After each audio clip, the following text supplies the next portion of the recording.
Hello, I thought I'd just have a look at these Peco Tunnel mounts and see what we can do. A quick improvement. So I'm just going to use some grey spray paint. This is just an acrylic solid colour suitable for all surfaces. So give that a good shake, and I'm going to get these sprayed grey.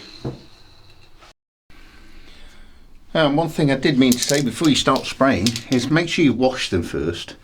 Just a quick wash in some warm water and a bit of washing up liquid, just to get rid of any residue built up on the plastic so it doesn't affect the paint.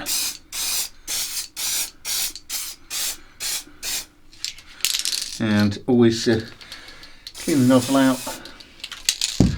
I'm just going to leave those to dry, and then I'll get on to the next part of the painting.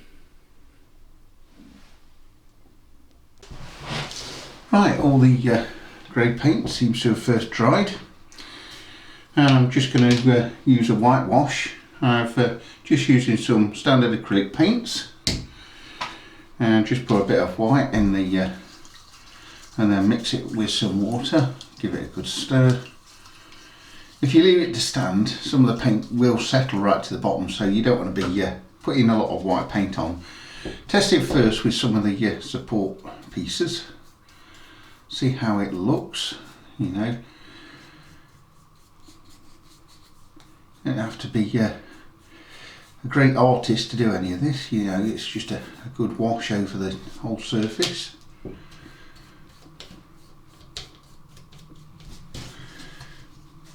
Right, let's carry on with the rest.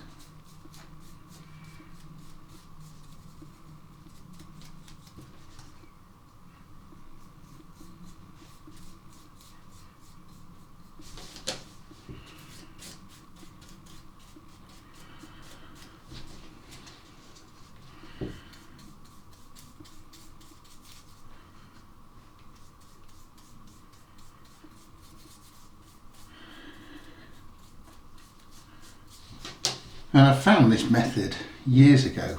It's when I was really building the first layout, when I got back into modelling.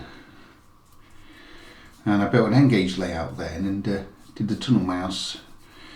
And also I used it on Kestrel buildings, and the Gauge Master Kestrel ones. I think that was really just called Kestrel when I started. Then Gauge Master, I think, must have bought them out and the moulds, but they're very cheap, no instructions, but form a reasonable amount of buildings for little money, and as long as you paint them well, so getting the stone effect, the water, you know, the sort of doors and the windows all painted right, put some glazing in, and they all look good.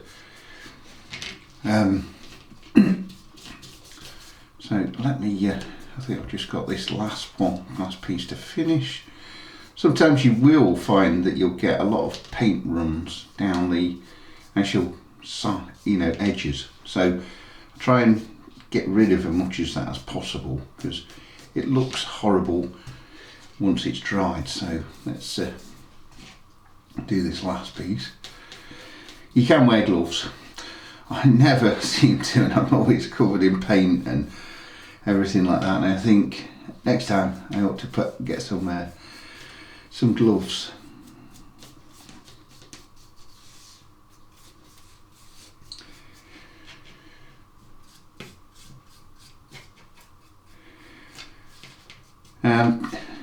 If you've used the spray paint on as your base layer, if you do go wrong or want to restart, you can just wash this white off in normal water, you know. So but and if you think you've missed a little bit, just touch it back up, you know. You don't need to load the brush up with loads of paint.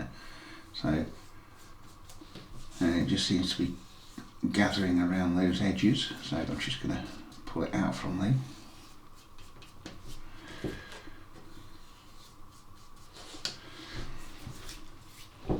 Right, I'm just going to let all these dry. Looks okay at the moment, but we'll see. Might need to do another sort of second wash on there, just see how it comes out. So You know, that's I'm not going to do any more. Yeah. And I just go and touch a little bit more up. I just always always doing this, and then you can go over the top. So let me stop there, and I'm going to let all this dry.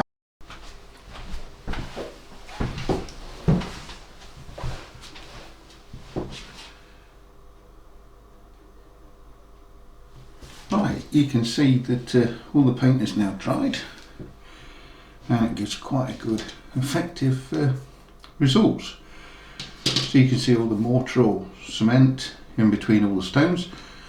Obviously, if you want to go a little bit more detail, you can paint a little bit of these stones a bit of different colour, because they wouldn't all be the same grey in real life. But let me get a close up so you can see. I'll take them off this as I'm not going to get paint on the table anymore.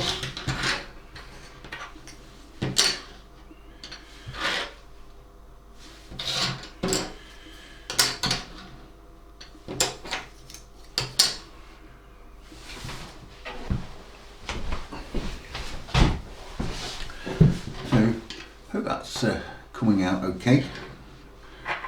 So as you could see, it would, I'll get these to stand up, or maybe, but they look a lot more effective, and it's just a quick, easy way of making these Peco tunnel mounts, just improving them very easily and quickly.